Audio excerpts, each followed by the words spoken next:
یہ کسی صوفی کا تصور نہیں، کسی مجتہد کا قول نہیں، یہ کسی پیر کا فرمودہ نہیں، کسی بابے کا عمل نہیں، بلکہ یہ کس کا کیا ہے؟ من رب العالمین، اللہ کی طرف سے۔ اس دین کی پیروی کرو، اس دین کی پیروی کرو جو منزل من اللہ ہے۔ اللہ کیا فرماتے ہیں؟ اتبعوا ما انزل الیکم من ربکم ولا تتبعوا من دونہ اولیاء، اور جو میں نے تمہارے اوپر نازل کیا ہے تابعداری اس کی کرو، کسی اور کی نہ کرو۔ اعوذ باللہ السمیع العلیم من الشیطان الرجیم من ہمزہ ونفخہ ونفثہ، بسم اللہ الرحمن الرحیم۔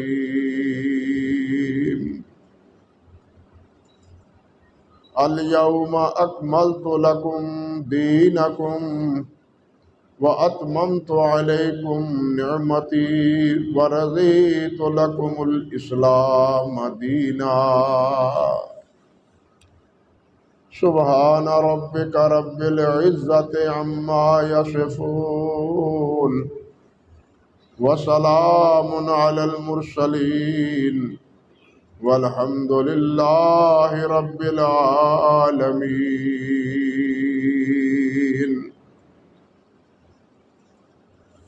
محترم معزز سامعین کرام، عزت مآب میری بہنوں اور بیٹیوں، سورۃ المائدہ کے پہلے رکوع کی ایک آیت کا حصہ میں نے آپ کے سامنے تلاوت کیا ہے،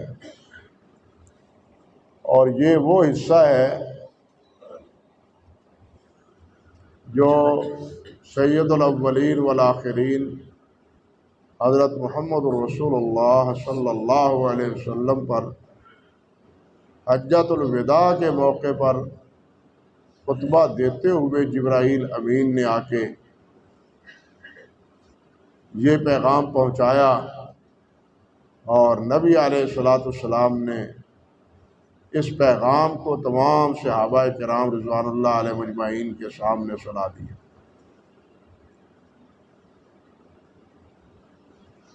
جس میں اللہ سبحانہ و تعالی نے یہ بات ارشاد فرمائی ہے کہ آج کے دن میں نے تمہارا دین مکمل کر دیا اور تمہارے اوپر اپنی نعمتوں کا اتمام کر دیا ہے، پوری کر دی ہیں نعمتیں، اور میں نے تمہارے لیے اسلام کو دین منتخب کیا ہے۔ تمہارا دین اسلام ہے اور کوئی تمہارا دین نہیں۔ اس دور میں بہت سے ادیان تھے، یہودیت ایک دین تھا، نصرانیت ایک دین تھا، ہندو مت ایک دین تھا، جین مت ایک دین تھا، برہمن کو ماننے والے برہمی یہ ایک دین تھا۔ اسی طرح آگ کی پرستش کرنے والے مجوسی بھی تھے۔ ان تمام ادیان کی نفی کر کے صرف اللہ سبحانہ و تعالیٰ نے فرمایا کہ میں نے جو تمہیں اسلام دیا ہے میں اس پر راضی ہوں۔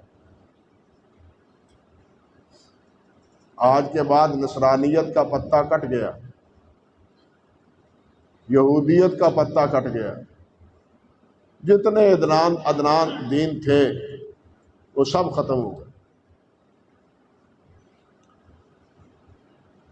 یہودیوں کے پاس جو دین تھا موسیٰ علیہ السلام پر اللہ رب العزت نے نازل کیا، عیسائیوں پر جو دین تھا ان کا وہ حضرت عیسیٰ علیہ السلام پر اللہ ذوالجلال نے نازل کیا۔ اور یہ بات بھی یاد رہے کہ وہ دین بھی دین اسلام ہی تھا، کوئی اور دین نہ تھا۔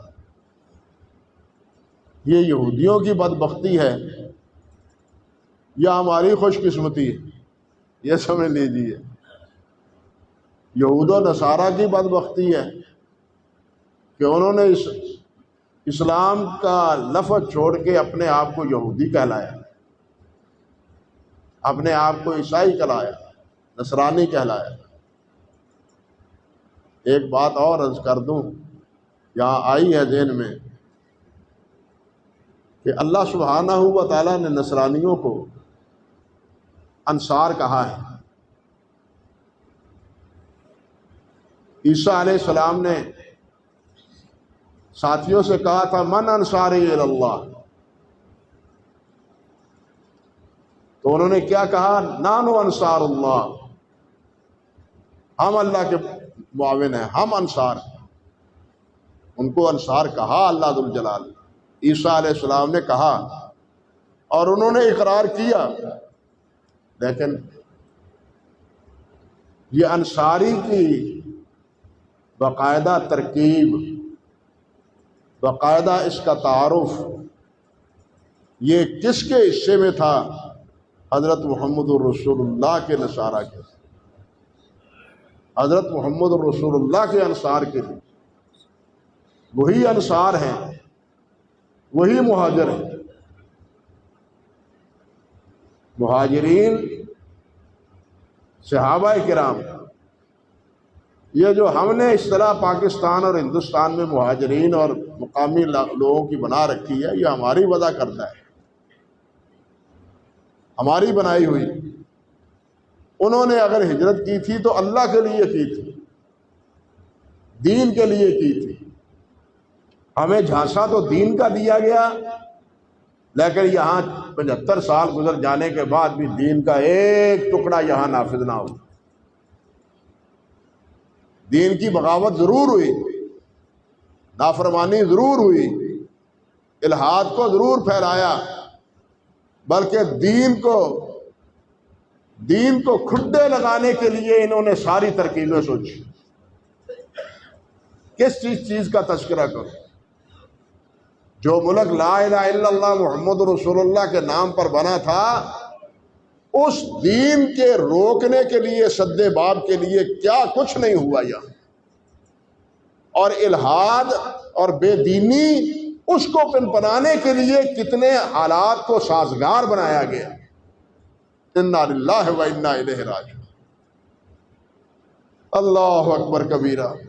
یہ جو ہماری بدعہدی ہے اللہ رب العزت سے، ڈر آتا ہے کہ کہیں اس بدعہدی کی سزا اللہ ذو الجلال ہمیں نہ دے۔ 70 میں ایک سزا ہم بھگت چکے ہیں، ایک سزا 70 میں ہم بھگت چکے ہیں۔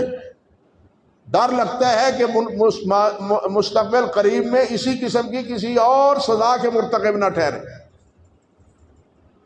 اور جن پر ہمارے آسرے ہیں اس مالک الملک کے علاوہ، وہ آج جس طرح ملک کی دشمنی پر اترے ہوئے ہیں، اور پورے ملک میں اور صوبہ بلوچستان میں بالخصوص جا کے بلوچیوں کو جو ہے وہ تیار کر رہے ہیں فکری طور پر، اور اپنی ہمدردیاں ان کو باور کروا رہے ہیں۔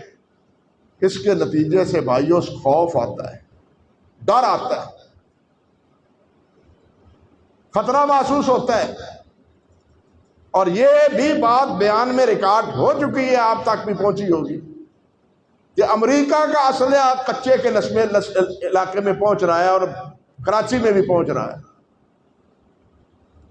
یہ امریکہ کا اسلحہ کہاں سے آتا ہے؟ کس کے ہاتھوں آتا ہے؟ کون سے وسائل اور کون سے ذرائع ہیں جن کے ذریعے سے جناب یہ امریکہ کا اسلحہ پاکستان میں آ رہا ہے؟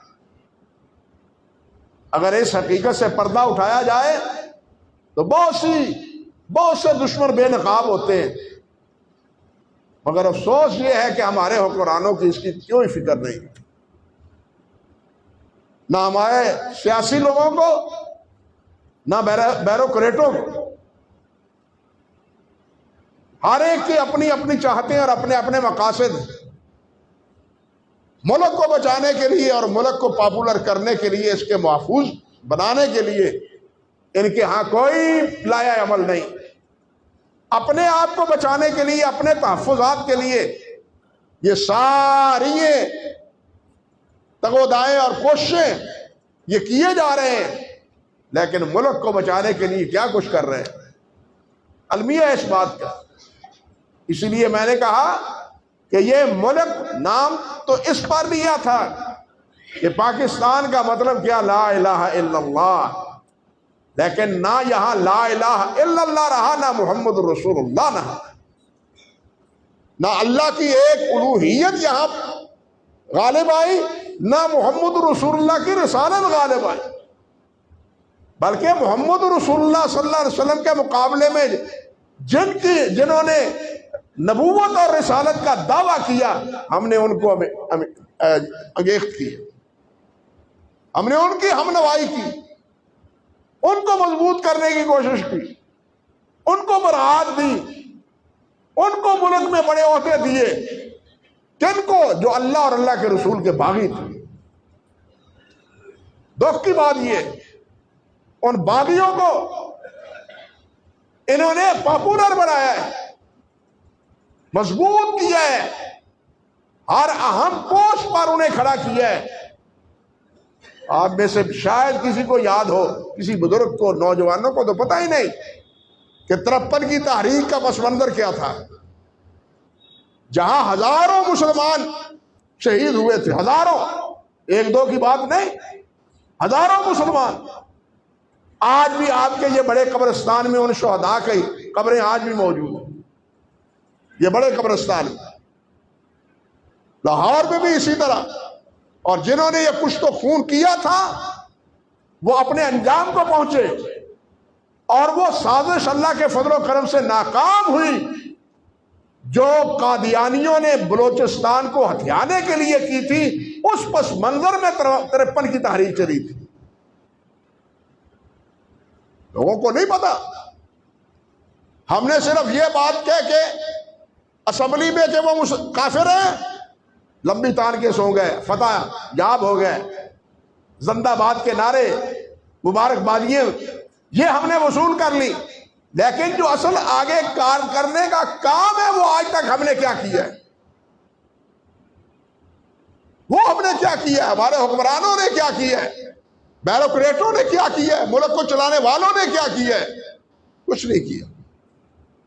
حالانکہ قانونی اعتبار سے، آئینی اعتبار سے سب کچھ طے شدہ ہے، لیکن ان تمام کو کھڈے لگایا ہوا ہے۔ جیسے آئین کی اسلامی دفعات کو کھڈے لگایا ہوا ہے، اس بات کو بھی انہوں نے کھڈے لگا دی، اور ان کو پاپولر کر رہے ہیں، مضبوط کر رہے ہیں۔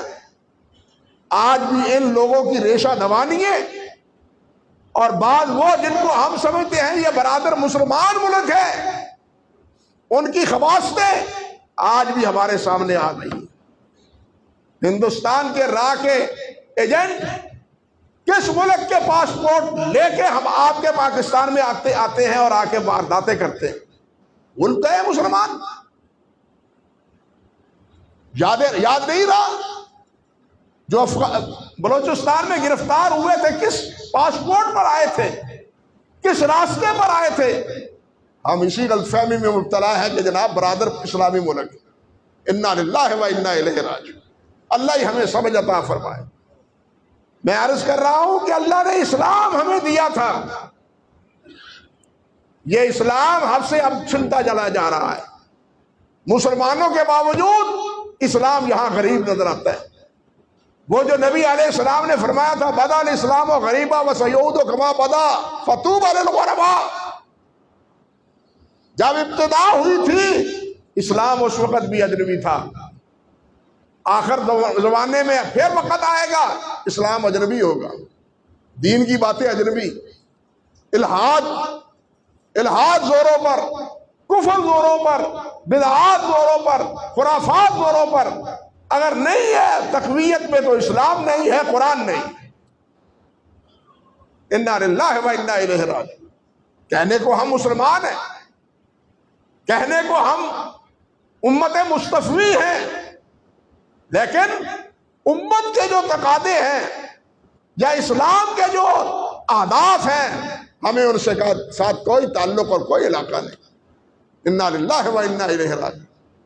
عرض کر رہا تھا کہ اللہ ذو الجلال نے اس اسلام کو ہمارے لیے دین منتخب کیا ہے پوری دنیا میں۔ اب دیکھیے پوری دنیا میں اسلام میں جتنے بھی فرق ہیں اس وقت، رافضی ہیں، ناصبی ہیں، خارجی ہیں، ان کا وجود موجود ہے، لیکن یہ کن کے کھاتے میں پڑتے ہیں؟ اسلام کے کھاتے میں پڑتے ہیں۔ غیر مسلم ان کو مسلمان کہتا ہے، غیر مسلم ان کو کیا سمجھتا ہے؟ مسلمان سمجھتا ہے، لیکن یہ لوگ حقیقتاً اسلام کی قبر پر چھرا چلاتے ہیں، اسلام کے خدمت گزار نہیں بلکہ اسلام سے بغاوت کی کوشش کرتے ہیں۔ حال یہ ہے، صورت نوعیت واقعہ یہ ہے۔ اللہ ذو الجلال نے تو اتمام نعمت فرمائی، اور میں کہا کرتا ہوں دین نام کی کوئی چیز اللہ ذو الجلال نے اپنے پاس نہیں رکھی۔ جس کو دین کہا جا سکتا ہے اس کی کوئی چیز اللہ ذو الجلال نے اپنے پاس نہیں رکھی، وہ سب کی سب اللہ ذو الجلال نے اپنے حبیب حضرت محمد رسول اللہ کو بتلا دی صلی اللہ علیہ وسلم۔ تبھی فرمایا ہے الیوم اکملت لکم دینکم واتممت علیکم نعمتی ورضیت لکم الاسلام دینا۔ اور سید الکونین نے، سید الانبیاء نے علیہ السلام، آپ نے اس دین کو امت تک کامل اور مکمل پہنچایا۔ اللہ فرماتے ہیں یا ایھا الرسول بلغ ما انزل الیک من ربک، جو کچھ اللہ نے آپ پر نازل کیا ہے پہنچا دو، سب کو آگاہ کر دو، بتلا دو۔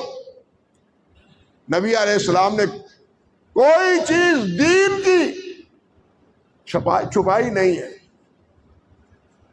حضرت ام المومنین عائشہ صدیقہ رضی اللہ تعالی عنہا وہ فرماتی ہیں کہ جو کہتا ہے کہ نبی علیہ السلام نے دین کی کوئی بات اپنے پاس رکھی ہے، ظاہر نہیں کی، لوگوں کو بتلائی نہیں، وہ جھوٹ بولتا ہے۔ جب یہ آیت نازل ہوئی اس وقت نبی علیہ السلام نے حج کے دوران، جس طرح کہ حضرت جابر روایت کرتے ہیں رضی اللہ تعالی عنہ، نبی علیہ السلام نے صحابہ سے مخاطب ہو کے فرمایا تھا حل بلغتمونی، حل بلغت، میں نے کیا دین کو پہنچا دیا؟ کل قیامت کے دن میرے بارے میں تم سے سوال کیا جائے گا کہ کیا میرا دین میرے نبی محمد نے پہنچا دیا تھا تمہیں؟ جس طرح دوسرے انبیاء کرام علیہ السلام سے سوال کیا جائے گا، نبی علیہ السلام سے بھی سوال کیا گیا۔ اللہ فرماتے ہیں سورۃ مائدہ کے آخر میں کہ ہم سب رسولوں سے پوچھیں گے اور رسولوں کی امتیوں سے بھی پوچھیں گے کہ تمہارے رسول نے پیغام پہنچا دیا؟ نبی علیہ السلام نے فرمایا میرے بارے میں تم سے پوچھا جائے گا، کل کیا کہو گے؟ کیا شہادت دو گے میرے بارے میں؟ کیا گواہی دو گے اللہ کے دربار میں؟ صحابہ کرام نے یک زبان کہا بلغتا وادیتا، بلغتا وادیتا، آپ نے پہنچا دیا، آپ نے حق ادا کر دیا، آپ نے دین پہنچا دیا اور آپ نے حق ادا کر دیا، نہ دین کی کوئی بات پیچھے چھوڑی اور نہ ہی دین کے ادا کرنے میں کوئی صورت چھوڑی۔ جس طرح اللہ نے اپنے پاس دین نہیں رکھا، اسی طرح محمد رسول اللہ نے بھی اپنے پاس دین چھپا کے نہیں رکھا۔ اب جو کہتے ہیں ایک دین کا ظاہر ہے، ایک دین کا باطن ہے، اور تم ظاہر پرستار کیا جانو، دین کی حقیقتوں کو کیا جانو، بتلائیے یہ جملہ محمد رسول اللہ پر اعتراض ہے یا نہیں ہے؟ ان صوفیوں نے بیڑا غرق کیا ہے، متصوفین نے دین کا بیڑا غرق کیا ہے۔ دین کے نام پر ایک نیا محاذ کھولا ہے ان لوگوں نے. یعنی یہ کیا جانے دین کو، یہ کیا جانے دین کو. ہماری براہ راست اللہ سے بات ہوتی ہے، یہ تو قرآن کو پڑھ کے دین سمجھتے ہیں، ہم براہ راست اللہ سے ہدایت لیتے ہیں. اللہ نے تو فرما دیا میں نے دین کا اتمام کر دیا، اب ان کے پاس پیغام اللہ کا لے کے آنے والا کون ہے؟ بات سمجھے یا نہیں سمجھے؟ یہ جو مدعی ہے کہ ہمارے پاس پیغام آتا ہے اللہ کا، ان کے پاس پیغام لے کے آنے والا کون ہے اور وہ کیا پیغام ہے؟ وہ پیغام تو اللہ نے حضرت محمد رسول اللہ پر مکمل کر دیا ہے.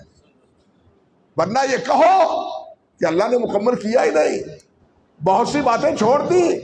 یہ ساری بدعات تصوف میں ہو یا دین میں ہو، اس کا پس منظر یہی حقیقت ہے. جتنی بدعات، جتنی خرافات ہیں، کیا عرض کروں. یہاں وحدت الوجود کہ سب ایک ہی وجود ہے، وحدت الشہود کہ ایک ہی جگہ لیکن ہر جگہ موجود. یہ فکر کہاں سے آیا ہے؟ کس نے بتلایا ہے؟ صوفیاء نے بتلایا ہے. کیا صحابہ کو نبی علیہ السلام نے اس کی تعلیم دی تھی؟ اور اس کی وحدت الوجود کی صحابہ کرام نے کیا اس کی تلقین اپنے شاگردوں کو کی تھی؟ بالکل نہیں. اب جس کی تلقین نہ نبی نے کی ہو، نہ صحابہ نے کی ہو، نہ تابعین اور ائمہ محدثین نے کی ہو، اب اس کو ہی دین سمجھنے والوں کے بارے میں آپ خود سمجھ لیں کہ ان کی یہ دعوت اسلام کے ساتھ کتنی موافقت کرتی ہے. لیکن ہمارے خانقاہی نظام میں ساری چلت ہی اسی بات کی ہے. وحدت الوجود ایک ہی وجود ہے. یہ جتنی شکلیں نظر آ جاری ہیں یہ حقیقتاً اللہ ہی ہے. معاذ اللہ ثم استغفر اللہ. العبد رب والرب عبد فیا لیت شعری من المکلف. بندہ رب ہے اور رب بندہ ہے. مجھے نہیں سمجھ آتی کہ عابد کون ہے اور معبود کون ہے. انا للہ و انا الیہ راجعون. اوے عقل کے کوڑو، الحمدللہ رب العالمین کی پہلی آیت نے بتلا دیا رب ایک ہے، باقی سب حادث ہیں، سب حادث ہیں، سب مخلوق ہیں، سب پیدا کی ہوئی چیزیں ہیں. جو پیدا کی ہوئی چیزیں ہیں وہ رب ہو سکتی؟ رب ہے جس نے سب کو پیدا کیا ہے. اور یہ بات یاد رکھیں، ہمارے وجود کو ہی نہیں بلکہ ہمارے اعمال کو بھی پیدا کرنے والا ہمارا رب ہے. یہ عمل ہمارا، یہ بول ہمارا، یہ بولنے کی قوت، یہ جانے آنے کی ہمت کس نے عطا کر رکھی ہے؟ اللہ وحدہ لا شریک. اور پھر یہ تو فنا فی اللہ ہے، یہ فنا فی الرسول ہے، یہ کیا ہے؟ یہ فنا فی الشیخ ہے. انا للہ و انا الیہ. ہمیں فنا نہیں چاہیے، بقا چاہیے. بات ہم سمجھے ہو؟ ہمیں فنا نہیں چاہیے، بقا چاہیے. فانی تو فانی کیا، وہ جو باقی ہے وہی کچھ کرے گا. جو فانی ہو گیا اس کے پلے کیا پڑے گا؟ نہیں سمجھے بات؟ یہ اصطلاحات عجیب ہیں. یہ جی فنا فی الشیخ، تصور شیخ. اتنا تصور شیخ کا کرو کہ تمہیں ہر وقت شیخ نظر آئے. بتلائیے، نبی علیہ السلام نے صحابہ کرام سے کہا تھا کہ ہر وقت میرا تصور رکھو تاکہ میں تمہارے دل و دماغ میں مستحضر رہوں اور تم نافرمانی نہ کرو.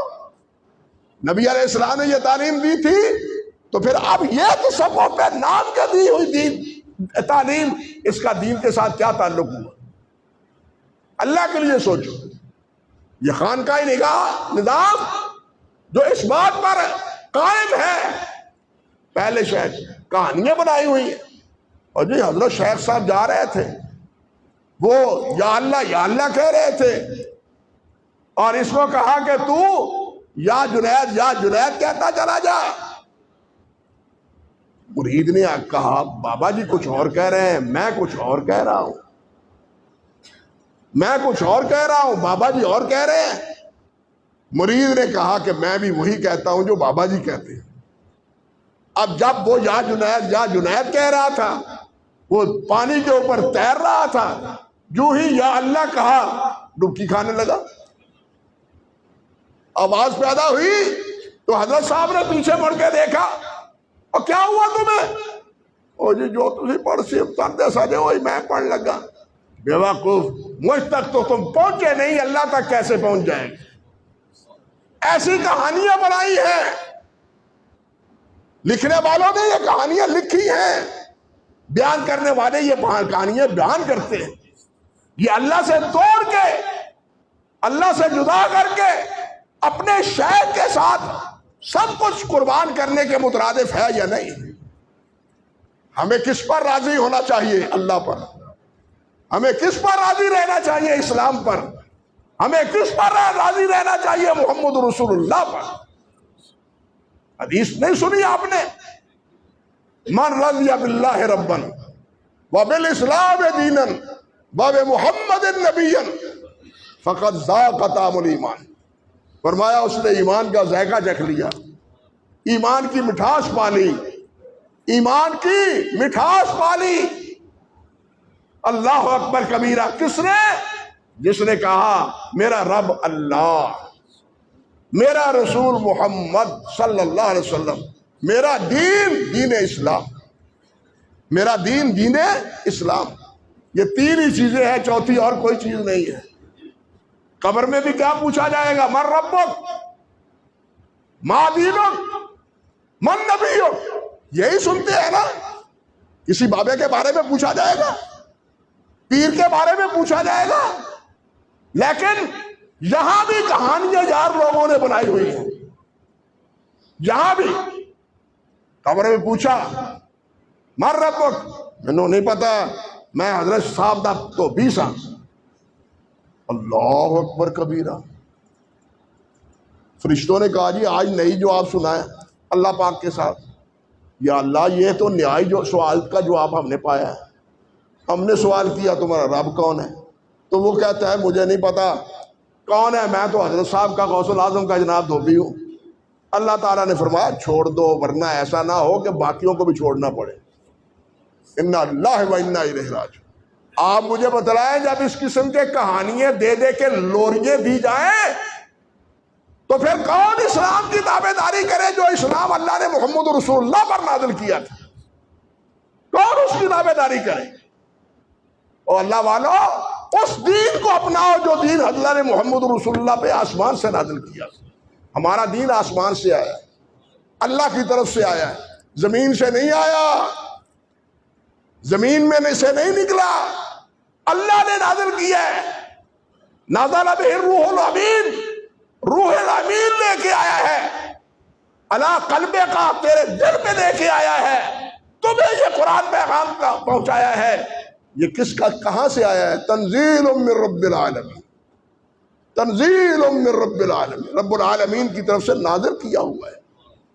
یہ کسی صوفی کا تصور نہیں، کسی مجتہد کا قول نہیں، یہ کسی پیر کا فرمودہ نہیں، کسی بابے کا عمل نہیں، بلکہ یہ کس کا کیا ہے؟ من رب العالمین، اللہ کی طرف سے۔ اس دین کی پیروی کرو، اس دین کی پیروی کرو جو منزل من اللہ ہے۔ اللہ کیا فرماتے ہیں؟ اتبعوا ما انزل الیکم من ربکم ولا تتبعوا من دونہ اولیاء۔ اور جو میں نے تمہارے اوپر نازل کیا ہے تابع داری اس کی کرو، کسی اور کی نہ کرو۔ سورۃ الاعراف کی دوسری آیت ہے اتبعوا ما انزل الیکم من ربکم ولا تتبعوا من دونہ اولیاء۔ اللہ کی نازل کی ہوئی کتاب جو میں نے تمہارے نبی پر نازل کیا اس کی تابع داری کرو، بس۔ باقی سب کی اولیاء جن کو تم اولیاء سمجھتے ہو نہیں، وہ اگر ان کی پیروی میں کہتے ہیں تو ٹھیک ہے، ورنہ نہیں۔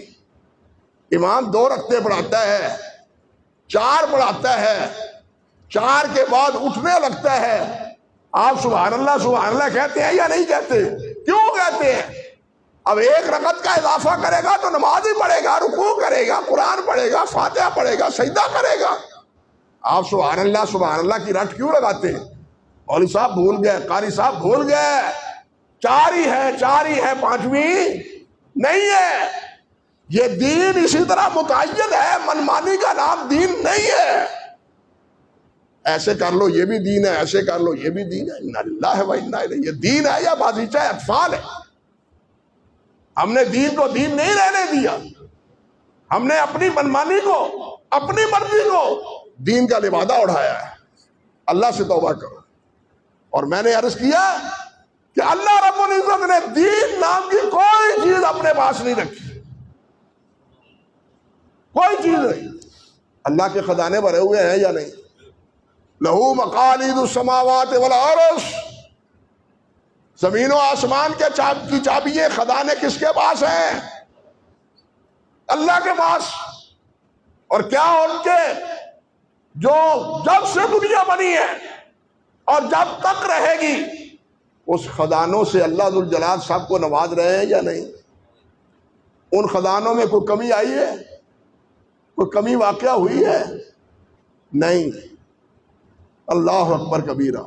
ساری مخلوق کو ان کی منمانی کے مطابق اللہ سب کچھ دیتا رہے، اللہ کے خزانے پھر بھی بھرے ہوئے ہیں۔ اس میں ایک حبہ کے برابر، بلکہ اتنا بھی نہیں جتنا ایک سمندر سے پانی انگلی کو لگتا ہے، اتنا بھی کمی نہیں واقع ہوتی۔ سب خزانے بھرے ہوئے ہیں، لیکن دین کے نام کی کوئی چیز اب اللہ کے پاس ہے؟ دین کے نام کی کوئی چیز اب اللہ کے پاس ہے؟ نہیں ہے۔ پہلے انبیاء کو دی اور یہاں آ کے اللہ ذوالجلال نے بالکل دامن ہی جھاڑ دیا۔ یوں سمجھو، دامن ہی جھاڑ دیا کہ دین کے نام کی اب کوئی چیز میں نے اپنے پاس نہیں رکھی، وہ سب کی سب اپنے نبی محمد رسول اللہ کو دے دی صلی اللہ علیہ وسلم۔ اور آپ نے بھی وہ دین اپنے پاس نہیں رکھا۔ 1 لاکھ سے زیادہ صحابہ کرام کی گواہی موجود ہے کہ آپ نے کوئی چیز چھپا کے نہیں رکھی، ہر چیز بتا دی۔ اب جو کہتے ہیں کہ اس کے بعد بھی حکم آئے ہیں، بعض چیزیں چھپا دی گئی ہیں، واضح نہیں کی گئی، بتلائیے ان کا دین کے ساتھ کیا تعلق رہا؟ ان کا دین کے ساتھ کیا تعلق رہا؟ اللہ اکبر کبیرہ۔ پھر میں نے جو کہا کہ اسلام اصل ہمارا دین ہے، یہ ہماری پہچان ہے، یہی ہماری جان اور ہماری جد ہے، یہی اسلام۔ اللہ اکبر۔ یہودی اسلام کو کہلانا پسند ہے، عیسائی اپنے آپ کو اسلام پسند، اسلام پابند، مسلمان کہلانا، ہندو ہو، پارسی ہو، سکھ ہو، برہمن ہو، وہ اپنے آپ کو مسلمان کہلانا اور اسلام سے وابستہ کرنا اپنے آپ کو بری سمجھتا ہے۔ میرا اسلام سے کیا تعلق؟ میں مسلمان نہیں ہوں، میں اسلام کو نہیں مانتا۔ جب یہ حقیقت ہے تو پھر یہ بھی حقیقت ہے کہ قادیانیت ان کا بھی اسلام کے ساتھ کوئی تعلق نہیں، وہ ایک نیا دین ہے، اسلام کے شاعر ہیں، اسلام کے یہ شاعر ہیں۔ آذان اسلام کی شعار ہے، مساجد اس کے مینارے اسلام کے شعار ہیں۔ بات سمجھے؟ یہ مساجد اور یہ آذان یہ قادیانیوں کے معبد خانوں میں ہونے کا کوئی جواز نہیں ہے۔ اور وہ اگر اب یہ کہتے ہیں کہ جی ہم بھی مسلمان ہیں تو ان کو حیا آنی چاہیے۔ جب تم نے ناطہ توڑ لیا محمد رسول اللہ سے تو تم مسلمان کیسے؟ تم نے محمد رسول اللہ سے ناطہ توڑ لیا، ان سے تعلق توڑ لیا، اب تمہارا دین اسلام کے ساتھ کوئی تعلق نہیں۔ تم جو کہتے ہو جناب ہمارے اوپر ظلم ہوا ہے، ہمیں کافر کہہ دیا گیا ہے، ہمیں نہیں، تم نے خود اپنے آپ کو کافر بنایا ہے. بات سمجھ لو میری، ہم ہی نہیں، تم نے خود اپنے آپ کو کافر بنایا ہے. کیوں؟ کہ اسلام تو وہ ہے جو محمد رسول اللہ پہ نازل کیا تھا اور امت مصطفیٰ نے اس کو قبول کیا، لیکن تم نے اس اسلام کو قبول نہیں کیا، نہ محمد رسول اللہ کو قبول کیا، بلکہ تم یہ کہتے ہو کہ غلام محمد تو محمد سے بھی بڑا ہوا ہے صلی اللہ علیہ وسلم، اور معاذ اللہ ثم استغفر، محمد رسول اللہ سے بھی بڑا ہوا ہے درجے اور مرتبے میں، حتیٰ کہ یہاں تک اس نے ہذیان بقا، اگر محمد رسول اللہ کے پاس اللہ نے 3000 معجزے دیے تو مجھے 3 لاکھ معجزے دیے. اپنے آپ کی بڑھوتی، اپنے آپ کی کہنا چاہیے کہ نبی علیہ الصلوۃ والسلام کی شان سے اپنے آپ کو بڑا سمجھنا، یہ اس کے دماغ میں شیطان کا بول تھا. آپ دیکھیے اسلام نازل کیا اللہ نے، اسلام کی زبان کیا تھی؟ اللہ نے کیا فرمایا ہے کہ اسلام کی زبان کیا تھی؟ وَمَا أَرْسَلْنَا مِن رَّسُولٍ إِلَّا بِلِسَانِ قَوْمِهِ. قوم کی زبان کیا تھی؟ عربی. قرآن کیا تھا؟ عربی. محمد رسول اللہ کی زبان کیا تھی؟ عربی. ٹھیک ہے نا؟ جو قوم ہے نبی کی زبان بھی وہی. ایسا نہیں کہ قوم کو سمجھانا پڑے کہ تم کو تو میری بات کا علم ہی نہیں ہے، فہم ہی نہیں ہے، سمجھ نہیں رہی ہے، پودنو سمجھ لو، سمجھ لو. عربی میں سمجھا دیا. صحابہ کرام سمجھ گئے، جن کے قسمت میں تھا وہ سمجھ گئے. لیکن یہ غلام احمد کیا ہے؟ کیا اس پر کس کی وحی ہوئی ہے؟ اس کی مادری زبان کیا تھی؟ پنجابی. لیکن اس پر وحی کس کی آتی ہے؟ وہ کہتا ہے انگریزی میں بھی وحی آتی ہے، فارسی میں بھی آتی ہے، پنجابی میں بھی آتی ہے، اور ایسے الفاظ سے بھی آتی ہے جس کا مفہوم میں نہیں سمجھ رہا ہوتا. انا للہ و انا الیہ راجعون. جس کا مفہوم میں خود بھی نہیں سمجھ رہا ہوتا، ان الفاظ سے بھی وہی آتی ہے. کہتا ہے اللہ اکبر کبیرہ کہ میرے پاس ایک پیغام لے کے آیا، اور لے آنے والا وہ اپنے آپ کو کہتا تھا ٹیچی ٹیچی ٹیچی. میں نے کہا یہ ٹیچی ٹیچی کیا ہوا؟ یہ کہتا ہے کہ ٹیچی سے مراد جبرائیل تھے. یہ پنجابی کی وحی تھی کہ ٹچ پاکستانی پنجابی میں کہتے ہیں کہ فوراً، یعنی جب ضرورت پڑتی ہے جبرائیل فوراً آ جاتا ہے. اور اس کا نام جبرائیل بھی ہے اور اس کا نام ٹیچی بھی ہے. اللہ نے جبرائیل کا کیا نام رکھا؟ اور اللہ نے کیا نام رکھا جبرائیل کا؟ جبرائیل. اللہ ذو الجلال نے پاک کلام میں دوسری پہلی منزل من اللہ کتابوں میں جبرائیل کو جبرائیل کہا، اور جبرائیل تمام فرشتوں کا سردار قرار دیا. لیکن یہ کیا کہتا ہے کہ وہ ٹیچی ہے؟ یہ کس وحی کا ہے؟ کس زبان کا ہے جو جبرائیل ٹیچی بن گیا؟ انا للہ و انا الیہ راجعون. اور پھر انگریزی میں بھی وحی ہوتی ہے، فارسی میں بھی وحی ہوتی ہے. بتلائیے جو اللہ کی طرف سے پیغام ہے وہ تو قوم کی زبان میں ہے، یہاں قوم کی زبان میں وحی کیوں آ رہی ہے؟ یہ وحی معلوم ہوتا ہے ان شیطانوں کی طرف سے آ رہی ہے جن شیطانوں کا یہ خود پیروکار بنا ہوا تھا. وہ کبھی انگریزی میں ایک بات کرتے تھے، کبھی شیاطین پنجابی میں بات کرتے تھے، کبھی فارسی میں بات کرتے تھے. پٹی والا پٹی ہمارے مولانا یوسف انور صاحب پٹی کے تھے. یہ مولانا یوسف صاحب ہے نا، یہ پٹی کے، بلکہ یہ ہمارے بابا جی بزرگ بیٹھے پٹی کے تھے نا. پٹی محمدی بیگم پٹی کی تھی. محمدی بیگم سے اس نے نکاح رچانا چاہا. قصہ مختصر تمام تر کوششوں کے، یہ پٹی کی بیگم محمدی بیگم اس کے جھانسے میں نہ آئی. اس کا نکاح کہیں اور ہو گیا. اس کو وحی آتی ہے.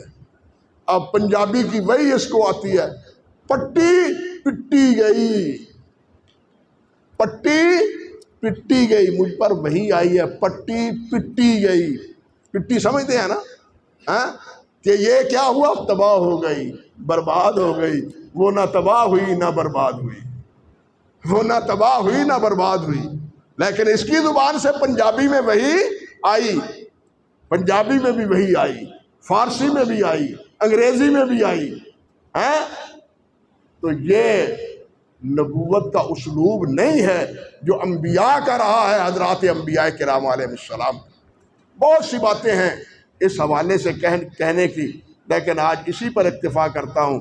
اللہ ذوالجلال ہماری وابستگی اپنے پیارے پیغمبر سے رکھے، دین اسلام سے رکھے، ادھر ادھر التفات کی، ادھر ادھر جھانکنے کی، لومڑی کی طرح ادھر ادھر پھرنے کی ہمیں اللہ جرأت نہ دے۔ استقامت عطا فرمائے، دین پہ استقامت، نبی کے ساتھ استقامت، اپنی ذات کے ساتھ استقامت اللہ ذوالجلال نصیب فرمائے۔ نبی علیہ السلام سے کہا نا ایک صحابی نے کہ حضور اسے وصیت کیجیے، فرمایا اسی کا میں تجھے وصیت کرتا ہوں، قل آمنت باللہ ثم استقم، پھر پکا رہے، اور لا الہ الا اللہ محمد رسول اللہ کہا ہے تو پھر اس پر پکے رہو، پھر نہ اللہ کے علاوہ کوئی اور الہ اور نہ محمد رسول اللہ کے علاوہ کوئی اور مطیع کس کا ہے؟ ہم اللہ کے رسول کے، عبادت گزار کس کے ہیں؟ اللہ وحدہ لا شریک کے۔ اسی پر اللہ تعالیٰ ہمیں استقامت عطا فرمائے، اسی پر زندگی گزارنے کی توفیق دے، اسی پہ اللہ تعالیٰ ہمیں موت عطا فرمائے۔ وآخر دعوانا ان الحمد